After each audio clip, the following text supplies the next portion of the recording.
قادیانی قرآن بانٹ رہے ہیں ترجمے والا، اس لیے قرآن ترجمے سے نہ پڑھیں. یہ فیس بک سوشل میڈیا، یار اس کی بجائے یہ کیوں نہیں کہتے کہ جی آپ یہ والا پڑھ لیں؟ ایکڑی اسلام کی خدمت ہے. یہ تو اسی طریقے سے ہے کہ اگر محسن بھٹی صاحب ایک ویڈیو ریکارڈ کروائیں کہ یہ دودھ جو ہے وہ 2 نمبر ہے، تو اس کے بعد کیا لوگوں نے چائے پینا چھوڑ دینی ہے یا بچوں کو دودھ پلانا چھوڑ دینا ہے؟ یار خدا کے لیے، ان کے ویلاگ کا یہ مقصد نہیں ہے. وہ یہ بتانا چاہ رہے ہیں کہ یہ والا دودھ جو ہے نہ پئیں، خالص دودھ پئیں. تو قرآن کا ترجمہ اگر کوئی غلط کرتا ہے، ویسے تو میں اس بات کے ساتھ ایگری نہیں کرتا ہوں، قرآن کے ترجمے میں کوئی فرق ڈال ہی نہیں سکتا، تو آپ کیسے یہ کہیں گے کہ قرآن ترجمے سے ہی پڑھنا چھوڑ دیں کہ ڈوڑا روند مار دو یار، پیٹ سے آپ آ کے بیٹھ گئے ہو؟ یعنی اگر کسی کے گھر میں کھانا صحیح نہ بنا ہو تو کہنا میں دوبارہ روٹی نہیں کھانی، یہ کہتا ہے؟ یا وہ سیدھا فون کرتا ہے اور جناب آن لائن جو ہے کوئی فاسٹ فوڈ منگوا لیتا ہے یا جا کے لے آتا ہے؟ کھانا پینا تو نہیں آپ چھوڑ سکتے، یہ آپ کی بیسک نیڈ ہے قرآن ترجمے سے پڑھنا، تو یہ 2 نمبری چھوڑ دیں.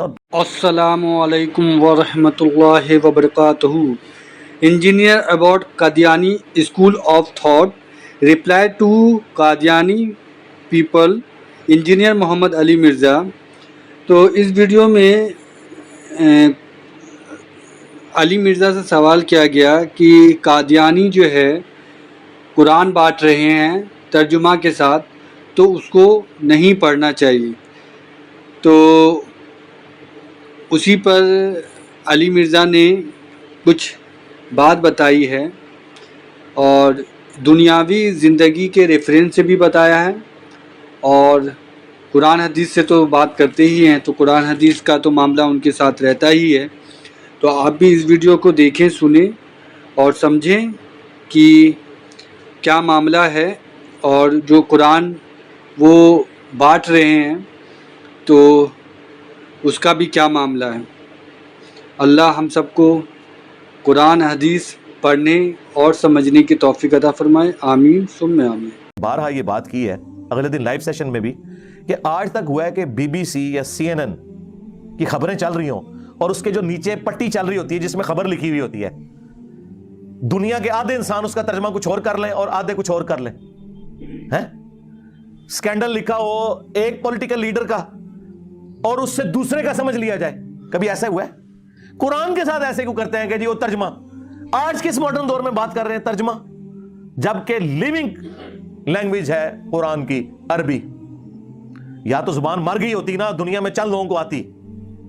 دنیا میں اس وقت کروڑوں لوگ ہیں جن کی نیٹو لینگویج، لاکھوں نہیں کروڑوں، اور سرکار 1.5 کروڑ تو صرف کرسچنز ہیں بائی برتھ جن کی زبان عربی ہے. مسلمان تو آپ چھوڑ دیں کروڑوں میں، نان مسلم بھی 1.5 کروڑ ہیں جن کی زبان عربی ہے. آپ ان سے بھی جا کے قرآن کا ترجمہ کروائیں نا، اگر ان کو اردو یا انگلش آتی ہو وہ وہی ترجمہ کریں گے جو قرآن کی عربی لنگوسٹک کا بنتا ہے. مولوی بھی ترجمہ ٹھیک کرتا ہے، حاشیے میں جا کے نہ وہ اپنا لچ شریف تال دیتا ہے. ترجمے میں کون کیسے بدل سکتا ہے؟ مجھے بتائیں. ایاک نعبد و ایاک نستعین، جس کے اوپر پوری توحید کھڑی ہوئی ہے، کس فرقے والے نے اس کا ترجمہ یا علی مدد کیا ہے یا شیخ عبد القادر جیلانی مدد کیا ہے؟ اے اللہ تیری عبادت کرتے ہیں، تجھی سے مدد مانگتے ہیں. تو یہ کس طرح کہہ سکتے ہیں آپ کہ ترجمے بدل گئے؟ الفاظ کے چناؤ میں فرق ہو سکتا ہے، ترجمہ نہیں بدلا. ترجمہ تب بدلے گا جب اعوذ باللہ من الشیطان الرجیم کا ترجمہ کوئی الٹ کر دے اور بسم اللہ الرحمن الرحیم کے ترجمے کو یہ سمجھ لے کہ شیطان کے نام سے شروع. نہیں، یہ کوئی نہیں کرتا. اگر کوئی کرتا ہے اللہ کے نام سے شروع، کوئی کرتا ہے شروع کرتا ہوں اللہ کے نام سے، کوئی کرتا ہے شروع اللہ کے نام سے، تینوں نے اللہ کے نام سے شروع کیا. اس پہ میں بہت سال پہلے ایک ویڈیو ریکارڈ کروا چکا ہوں. قرآن کے 8 تراجم، 8 ٹرانسلیشنز آف قرآن اور علماء کا دھوکہ. یہ بیسیکلی رنگ میں بھانگ ڈال رہے ہیں، پچ کھود رہے ہیں، اپنی باری لے چکے ہیں. یہ چاہتے ہی نہیں آپ قرآن پڑھیں، اور یہ قرآن کے دشمن ہے کہ جی وہ ترجمہ کون سا ترجمہ بدلا ہے. ایون یہ جو قادیانیوں کے بارے میں بھی کر رہے ہیں نا، آپ کو اسپیسیفکلی کوئی پورشن لے کے آئیں کہ جس کے اندر انہوں نے ترجمے میں فرق ڈال دیا ہو. اور معذرت کے ساتھ ایک ہی بڑا ہمارا ان سے اختلاف ہے نا ختم نبوت پہ، اس میں انہوں نے ترجمہ ٹھیک کیا ہوا ہے، آپ کے علماء نے غلط کیا ہوا ہے، سوائے چاند ایک علماء کے. صرف اس لیے ترجمہ کیا ہمارے علماء نے تاکہ عقیدہ ختم نبوت کو کوئی حرف نہ آئے. یہ کون سا طریقہ ہے کہ ناک پہ مکھی بیٹھے تو آپ ناک ہی کاٹ دیں؟ لوگوں نے اگر قرآن کی آیات سے غلط رزلٹ نکالا ہے، آپ لوگوں کو سمجھانے کے لیے قرآن کی آیت کا ترجمہ بدل دیں گے؟ خاتم النبیین کا ترجمہ نبیوں کی مہر ہے، لیکن قادیانیوں نے جو اس کا فہم لیا وہ غلط ہے، ترجمہ تو بالکل ٹھیک کیا۔ اہل سنت نے، اہل تشیع نے اس کا ترجمہ بالمفہوم کر دیا، سلسلہ نبوت کو ختم کرنے والے۔ بالمفہوم ترجمہ یہ درست ہے، تشریح کے طور پہ، لفظی طور پہ یہ ترجمہ نہیں ہے۔ لفظی طور پہ خاتم مہر کو کہتے ہیں۔ انہوں نے یہ کہا نبوت کی مہر، اور اس کے آگے انہوں نے خود اس کا جو ایکسپلینیشن وہی لچ تلا کہ رسول اللہ کے بعد جتنے امتی نبی آئیں گے اور نبی علیہ السلام کی مہر سے آئیں گے۔ سرکار یہ بتانے کے لیے قرآن کی آیت نازل کر رہا تھا، مجھے بتائے۔ استغفر اللہ واتوب الیہ، یہ تو قرآن کی آیت میں فٹ نہیں بیٹھتا، دور دور تک قرآن کو بھی نہیں پتا کہ اس میں سے یہ مطلب کوئی نکالے گا۔ اس لیے آیت پوری تو پڑھے، اس کا اسلوب بتا رہا ہے، ما کان محمد ابا احد من رجالکم ولکن رسول اللہ وخاتم النبیین۔ محمد تم مردوں میں سے کسی کے باپ نہیں ہے، بلکہ وہ تو اللہ کے رسول ہیں اور خاتم النبیین ہے۔ یہ بات کرنے کی کیا ضرورت ہے کہ وہ کسی مرد کا باپ نہیں ہے؟ یہ اس لیے ضرورت پڑی لاجیکلی کہ سلسلہ نبوت کو ختم کرنے کے لیے یہ چیز ضروری تھی کہ نبی علیہ السلام کا کوئی بیٹا جوانی کی عمر کو نہ پہنچے، ورنہ تو لوگ اعتراض کرتے کہ اگر ابراہیم کا بیٹا بھی پیغمبر، ابراہیم کا پوتا بھی پیغمبر، ابراہیم کا پڑپوتا بھی پیغمبر، یوسف بن یعقوب بن اسحاق بن ابراہیم علیہ السلام اجمعین، تو نبی علیہ السلام کا بیٹا کیوں نہیں پیغمبر؟ اعتراض بن سکتا تھا۔ تو اللہ تعالیٰ نے اس اعتراض کو کل کر دیا ختم نبوت کی آیت نازل فرما کے کہ وہ مردوں میں سے کسی کے باپ ہی نہیں ہے، بلکہ وہ تو اللہ کے رسول ہے اور نبوت کی مہر ہے، سیل آف دا پروفٹ ہے۔ سیل آف دا پروفٹ اگلے زمانوں میں جب خط بھیجا جاتا تھا نا، اس کے اوپر سیل لگتی تھی۔ آج کل بھی آپ ڈاکخانے میں وہ سیل چلتی ہے، بعض اوقات یہ سیل کر جاتے ہیں نا وہ دکانیں بھی ملاوٹ کے اوپر، تو اس کے اوپر ایک سیل لگا دیتے ہیں۔ وہ سیل آپ توڑیں گے، اس کو توڑے بغیر آپ وہ تالا کھول نہیں سکتے۔ تو سیل توڑنے کا مطلب یہ ہے کہ آپ نے بے ایمانی کی ہے۔ جس طرح غلام احمد قادیانی دجال نے وہ سیل توڑنے کی کوشش کی تو پکڑا گیا۔ سیل آف دا پروفٹ کا یہ مطلب کہاں سے ہو گیا کہ وہ مور لگا کے نبی علیہ السلام جو ہے وہ اپنے بعد پیغمبر بھیجا کریں گے؟ نعوذ باللہ۔ اور یہ جو میں مفہوم بیان کر رہا ہوں، یہ مفہوم فٹ ان بیٹھتا ہے قرآن کی آیت میں اور صحیح بخاری کی اس حدیث میں جو آدھی قادیانی پیش کرتے ہیں کہ جی بخاری میں لکھا ہے کہ اگر نبی علیہ السلام کا بیٹا ابراہیم جوانی کی عمر کو پہنچتا تو پیغمبر ہوتا۔ وہ کہتے ہیں یہ اس بات کا ثبوت ہے کہ نبوت جاری ہے، لیکن ہم کیا کہتے ہیں؟ رکو ذرا، صبر کرو، آگے پڑھ کیا لکھا ہوا ہے۔ عبداللہ ابن ابی اوفا سے کسی نے پوچھا، بخاری کے الفاظ ہیں، کیا آپ نے رسول اللہ کے بیٹے ابراہیم کو دیکھا تھا جو ماریا قبطیہ سے پیدا ہوئے اور بچپن میں فوت ہو گئے 2 سال کی عمر میں؟ انہوں نے کہا ہاں میں نے دیکھا، وہ بچپن ہی میں فوت ہو گئے تھے۔ اگر وہ زندہ رہتے تو پیغمبر ہوتے، لیکن چونکہ رسول اللہ آخری نبی ہے اس لیے اللہ تعالیٰ نے انہیں بچپن ہی میں فوت کر دیا۔ جو میں نے کہا تھا نا کہ یہ کیا ختم نبوت کی آیت میں یہ اس بات کا کیا مطلب تھا؟ ما کان محمد ابا احد من رجالکم، تو مردوں میں سے کسی کے باپ نہیں، بولا کہ رسول اللہ، بلکہ وہ تو رسول ہے، اور رسول بھی عام نہیں، وہ خاتم النبیین۔ اس کی تشریح خود بخاری میں ہوئی ہے، عبداللہ ابن ابی اوفا نے کی ہوئی ہے رضی اللہ تعالیٰ عنہ۔ 86 ہجری میں فوت ہوئے ہیں، حضور کے بعد 75 سال تک زندہ رہے ہیں، سینئر صاحب فوت ہونے والے جو اینڈ میں ان میں سے ایک ہے۔ انہوں نے پکڑ کے جناب کہا جی وہ مورے لگا لگا کے بھیجیں گے۔ اللہ اکبر، خدا کے لیے یہ تو کسی جاہل آدمی کو بھی پڑھائیں وہ یہ مطلب نہیں نکالے گا اس میں سے۔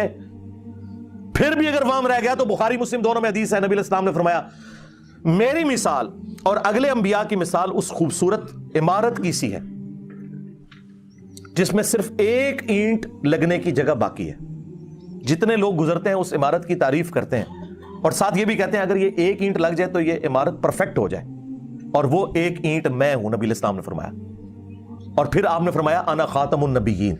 اب یہاں پہ خاتم النبیین کا جو لفظ ہے، میں نبوت کی مہر ہوں، اس کو آپ علیہ السلام کس کے ساتھ تشبیہ دے رہے ہیں کہ ایک اینٹ کی جگہ باقی ہے، اس کے بعد یہ محل سیل۔ جس طرح جج جب فیصلہ لکھتا ہے نا، اینڈ پہ قلم توڑ دیتا ہے، وہ قلم توڑنا جو ہے وہ سیل ہوتی ہے, اس کے بعد کوئی ڈاکومنٹ میں چیز ایڈ نہیں ہو سکتی.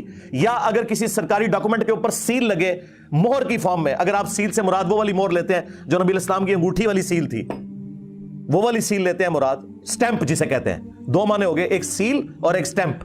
اگر سٹیمپ بھی لیں تو ڈاکومنٹ کے اینڈ پہ جب سٹیمپ لگتی ہے اس کے بعد ڈاکومنٹ میں کوئی چیز ایڈ کریں تو جرم ہوتا ہے. آپ نے دیکھا ہے وہ سیل کہاں جا کے لگتی ہے؟ جہاں پہ سگنیچر کی ہوتے ہیں, تاکہ اگر کوئی سگنیچر بدلنا چاہے تو بدل نہ سکے, پکڑا جائے. تو یہ دجال پکڑا گیا نا, اس نے کہا کہ نہیں, اس کا مطلب ہے کہ حضور علیہ السلام وہاں مورے لگا لگا کے نا اپنے بعد پیغمبر بھیجیں گے اور میں امتی نبی ہوں, نعوذ باللہ.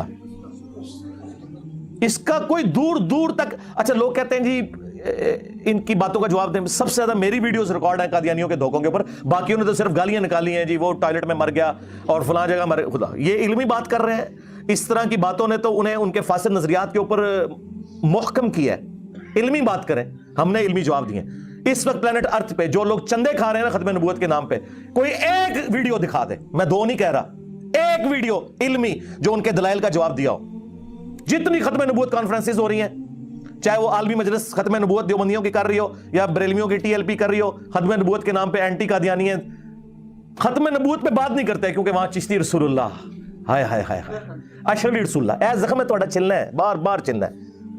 تہاڈے ابے چشتی رسول اللہ اشرفی رسول اللہ نو انڈورس کرن تے تسی نہ لو ختم نبوت دا, نہ سمجھو ختم نبوت تہاڈا کیا لینا دینا؟ خود ڈاکو ہیں آپ کے بزرگ ختم نبوت کے اوپر, آپ لوگوں نے اس کو گراؤنڈز پرووائڈ کی ہیں. آپ غلام احمد قادیانی دجال کی کتابیں پڑھیں, اس نے بابوں کے یہ سارے کلمے کوٹ کیے ہیں, شیخ احمد سرندی کی عبارتیں کوٹ کی ہیں جو اس نے اپنے مکتوبات کے اندر اپنے بارے میں دعوے کیے ہیں کہ میں اولو العزم پیغمبروں کا نائب ہوں اور میں اگر 1000 سال کا مجدد ہوں, اور جو وہ ارشادات فرماتا رہے انورٹڈ کاماس کے اندر وہ اس نے کوٹ کیے ہیں. کشتی نوح کی کتاب پڑھیں, بازید بستامی کے دعوے. تمہارا بابا جو ہے شراب کو انگوروں کا جوس کہہ کے پی جائے, تسی سبحان اللہ پڑھو, اور دوسرا کہ یہ شراب ہے تو تسی لانتا بھیجو, اور دونوں ایک جیسے ہی ہو. یہ تمہارے بزرگوں کی جائز روحانی اولاد تھا بلکہ شیطانی اولاد. چھوڑ دیں, یہ انہوں نے دھوکے دیے میں, اور میں نے تو اللہ کے فضل سے ایک ایسی حدیث بیان کر کے رزلٹ نکالا ہے جو مجھ سے پہلے آج تک کسی کے دماغ میں نہیں آیا تھا کہ اس حدیث میں سے یہ رزلٹ نکلتا ہے. اور مفتی حنیف قریشی صاحب حفظہ اللہ تعالی بھی اس پروگرام میں موجود تھے جو مولا علی علیہ السلام کی شہادت کے اوپر پروگرام ہوا تھا پچھلے رمضان میں GTV کے اوپر, اور انہوں نے بعد میں اس کی تحسین کی, بلکہ وہ ویڈیو کے دوران بھی بڑے خوش ہوئے جو میں نے رزلٹ نکالا کہ بخاری اور مسلم دونوں میں حدیث ہے کہ نبی علیہ السلام نے غزوہ تبوک کے موقع پر جب حضرت علی کو اہل مدینہ کے اوپر اپنے خلیفہ کے طور پر, اپنے نائب کے طور پر چھوڑا تو وہ رو پڑے, یا رسول اللہ میں آپ کے ساتھ جاؤں گا, کیونکہ یہ پہلا اور آخری موقع تھا کہ مولا علی کسی جنگ میں حضور کے ساتھ نہیں تھے, ہمیشہ سائے کی طرح ساتھ ہوتے تھے. تو نبی الاسلام نے انہیں تسلی دی اور کہا کہ علی تو اس بات پہ خوش نہیں کہ تیری میرے ساتھ وہی نسبت ہے جو ہارون کی موسیٰ کے ساتھ, جو سورہ طٰہٰ میں آیا کہ موسیٰ علیہ السلام نے دعا مانگی تھی کہ اللہ میرے بھائی کو میرا مددگار بنا, اور وہ نہ صرف مددگار بلکہ پیغمبر بھی بن گئے ہارون علیہ السلام. تیری میرے ساتھ وہی نسبت ہے جو ہارون کی موسیٰ کے ساتھ, مگر میرے بعد کوئی نبی نہیں. یعنی اگر میرے بعد کوئی نبی ہوتا تو کون ہوتا؟ حضرت علی, مولا علی علیہ السلام. اور دوسرا, نبی علیہ السلام کا سب سے قریبی سپورٹر دین کے حوالے سے جیسا کہ موسیٰ علیہ السلام کے لیے ہارون تھے, اس لیول کے اوپر صحابہ کرام میں سے اہل بیت میں سے اگر کوئی سپورٹر تھا تو وہ مولا علی تھے. 2 رزلٹ یہ تو سارے نکالتے تھے کسی درجے میں. تیسرا رزلٹ جو میں نے نکالا ہے نا, وہ رزلٹ ہے کہ یہ بڑا اچھا موقع تھا کہ نبی علیہ السلام فرماتے کہ مگر میرے بعد کوئی نبی نہیں لیکن امتی نبی ہوں گے, اور پہلا امتی نبی مولا علی تو ہے. آپ نے کہا تیری نسبت میری وہی ہے جو ایک نبی کی دوسرے نبی سے ہوتی ہے, ہارون کی موسیٰ سے, مگر میرے بعد کوئی نبی نہیں. یعنی علی تو بھی نبی نہیں ہو سکتا. اگر مولا علی نبی نہیں ہو سکتے, نہ امتی نبی ہو سکتے ہیں, تے غلام احمد قادیانی دجال تے شے ہی کوئی نہیں, کیونکہ میرے علی سا ہے ہی کوئی نہیں, تیرا قادیانی تے شے ہی کوئی نہیں. یہ رزلٹ اس پلانٹ ارتھ پہ مجھ سے پہلے کسی نے اس حدیث سے اس طریقے سے نہیں نکالا تھا. ویسے وہ کوٹ کرتے ہیں ختم نبوت کی دلیل میں نا اس حدیث کو کہ جی نبی علیہ السلام نے یہاں پہ فرمایا مگر میرے بعد کوئی نبی نہیں. تو وہ کہتے ہیں اس حدیث سے پتہ چلا کہ نبی علیہ السلام کے بعد کوئی نبی نہیں ہوگا. لیکن جو میں نے اس کا جز دریافت کیا نا کہ جس کی نسبت نبیوں والی ہے اگر وہ نبی نہیں ہے تو کم از کم امتی نبی تو اسے ہونا چاہیے تھا نا. یہ کہتے ہیں نا امتی نبی ہونے سے ختم نبوت پہ فرق نہیں پڑتا. آپ ان سے پوچھیں نا کہ نبی علیہ السلام خاتم النبیین نہیں آپ مانتے؟ وہ کہتے ہیں ہم مانتے ہیں. کیوں نہیں مانتے؟ بالکل مانتے ہیں. پھر آپ حیران ہوں گے کہ پھر یہ بیچ میں چول شے کہاں سے تم نے داخل کر لی ہے. تو کہیں گے نہیں یہ امتی نبی ہے. تو انہیں کہو کہ اگر مولا علی امتی نبی نہیں ہے جو واقعی ہارون کی جگہ تھا نبی علیہ السلام کے لیے جیسا کہ ہارون موسیٰ کے لیے تھے, مجھے بتائیں اس سے بڑا کوئی درجہ ہو سکتا ہے؟ حضور کا ساتھی بھی, آپ کے اہل البیت میں سے, آپ کا داماد, جنتی عورتوں کی سردار کا خاوند, آل محمد کی نسل وہ والی رسول اللہ کی, ان سے چلنی. صلو علی محمد و آل محمد. اللہم صلی علی محمد و علی آل محمد و اصحاب محمد و ازواج محمد اجمعین الی یوم الدین.